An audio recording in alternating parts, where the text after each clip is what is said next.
I'm lucky I don't have a hater. I never had a hater. I want a hater sometimes to feel more important. Yes, welcome to Paano ba to? Nico Bolzico. Thank you so much for inviting me after I asked you 20 times. Of course. 21st time was, I made it. Thank you, Nico, for your time. The topic is about content creation. And for me, you're such an interesting story because this is not your day job, right? Like, no matter how much content you churn out every week, you have a day job. Correct. This is all because of social media. Like, I never create content in my life, but I always was the funniest of every group of friends I ever had. I was always the clownish. If someone's gonna prank someone, it was always me. I didn't change anything in order to be noticed. The only thing I changed, I married Solen. Because I was looking back at your journey, and you're right in that it's just your personality on social media. It's not like you changed anything, which is why I invited you to answer a few questions from the community. Are you game to answer the question? Any questions?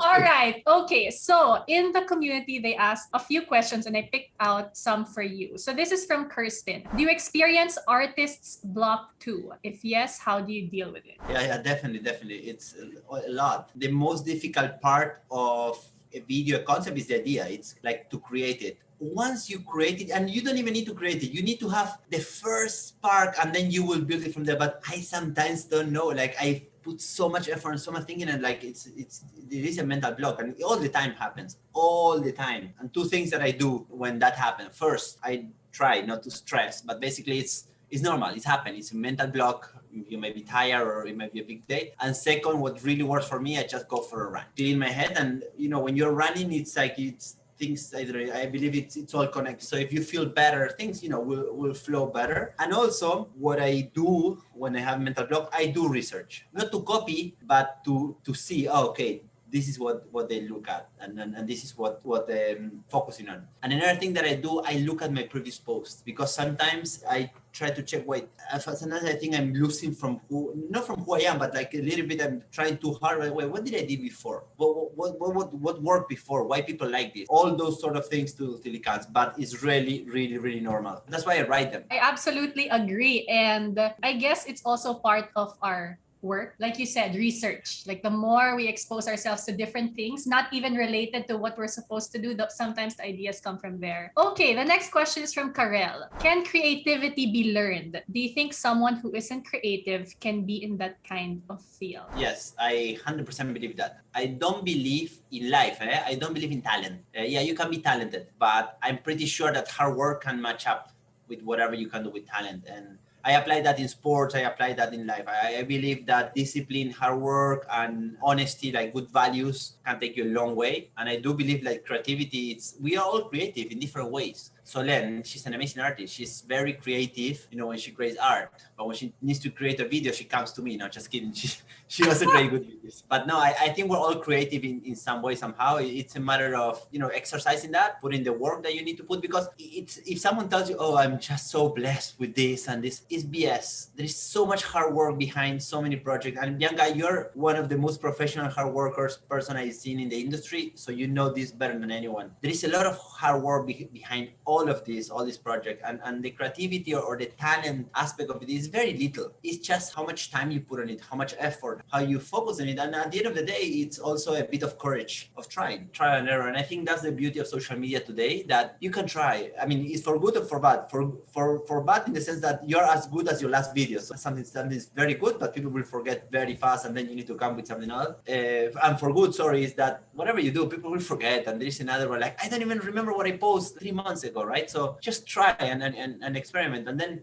when you try to check the insights, try to check this work or doesn't work. Is people like this? Why people like this? It's not just about the views, engagement. It's also about the comments, what people says about it. And I'm lucky I don't have a hater. I never had a hater. I want a hater sometimes to feel more important, but I never got one. It's so much positivity when I read the comments. So it's like, maybe the video didn't do that well. Who cares? When I read the comments, there are 5, 10, whatever, 20, 100 people commenting, and there's always either heart or laugh or some nice thing about about me, or like people telling you like, you made my day, I was having a bad day and I watched your video and now I'm smiling. And it's like, those are the things that fills me with energy when I'm having a bad day. So, and that's why I put in my bio in Instagram. So mission, 2 dots, to make people smile. And that's how I always think of, like, will this make people smile? Will this bring some sort of joy? And with that in my head is how I try to plan and to post. Going back to the question, is creativity, it's a lie. It's all hard work behind.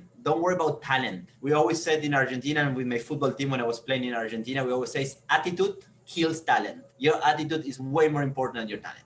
I love that and agree totally that hard work can trump everything else if you really put in your heart. Final question is from Ocean. How to be more concise or improve pacing when filming or editing our videos? I noticed sobrang talo ako sa audience retention, so I want to improve sana. So my background is math, right? So I'm very, very math oriented. I remember that I did that equation that you couldn't believe. 2,250, 2,250 plus 1,000 is 3,250. So I'm very analytical in that sense. So every video, and I also share this with the brands, is the importance of one point that was mentioned, client retention, right? So you have the first 3 seconds for the person who's watching your video to decide if they will continue watching or not, right? So those 3 seconds are important. Then in your body of the video, you need to maintain. So it's like a movie, right? You get hooked at the very beginning, the body of the movie, you're interested, so you want to see the end. And at the end, you need to finish with a good punchline. Why? Because that's what will make people engage with your video.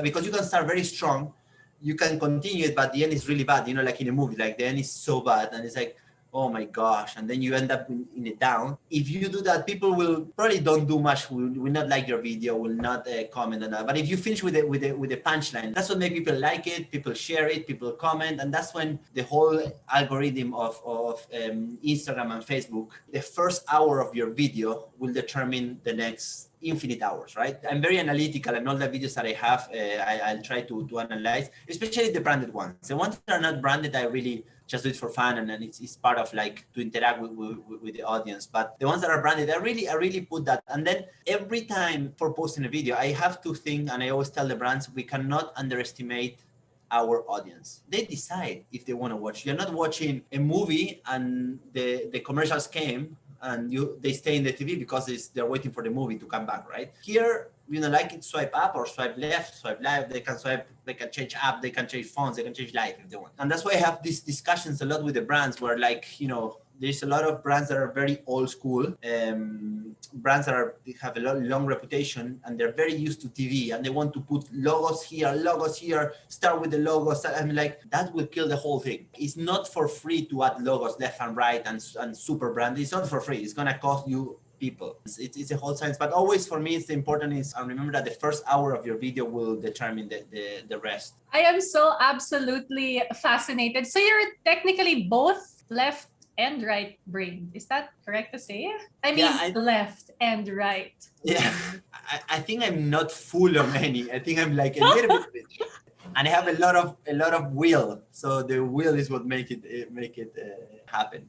Yeah, but, I love that. Oh my god. And I think it's something very important is that you like what you do. You need to enjoy it. You know what? I absolutely agree. There are a lot of micro creators or nano creators, right? But when you see them so interested and so passionate about what they're doing, it makes you sort of like watch them more, even if you're not interested in what they're talking about. Because I can assume that some people watching this or listening to this will say, oh, it's easy for them to say they have so and so number of followers, right? But I think you're right in that if you have that objective very clear, if you put in the hard work and you have the will, that's definitely going to create an impact in however number of people are in your circle. Correct. And sometimes it's not the number of people you reach, right? Is how you impact them, or like, I mean, people goes for the huge numbers. Sometimes the huge numbers are not what you need to focus. It's more on quality of people you reach and why. And also, like, you might post different things and you will reach different people from different things, right? So definitely. I love it that people are able to see more of this serious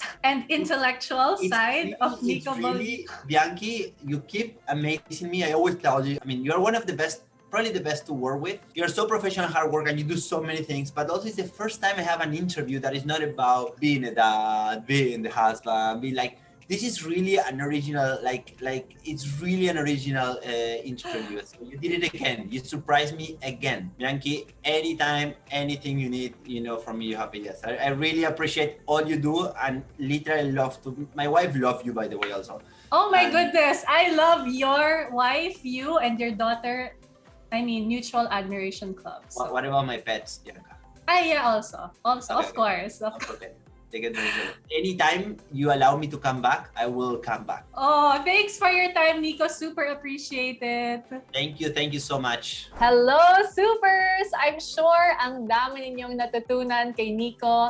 And kung nabitin kayo, as always, the full conversation will be up on Paano Ba To the podcast, Monday at 11 p.m. So he shares the story of how he got started with content in the first place and many, many other funny cuentos in true Nico fashion. And I would like to take this chance to invite you, of course, to join the Paano Ba To private Facebook group. I will put all the links that you need in the description box. And Paano Ba To is actually also on TikTok. Yeah. So next week, we are still talking about content creation, and I love it because it's a totally different take from Nico's. I am going to have Erwan Husaf here for the first time on Paano Ba To. So till then, I will see you all. Stay safe and stay well, supers!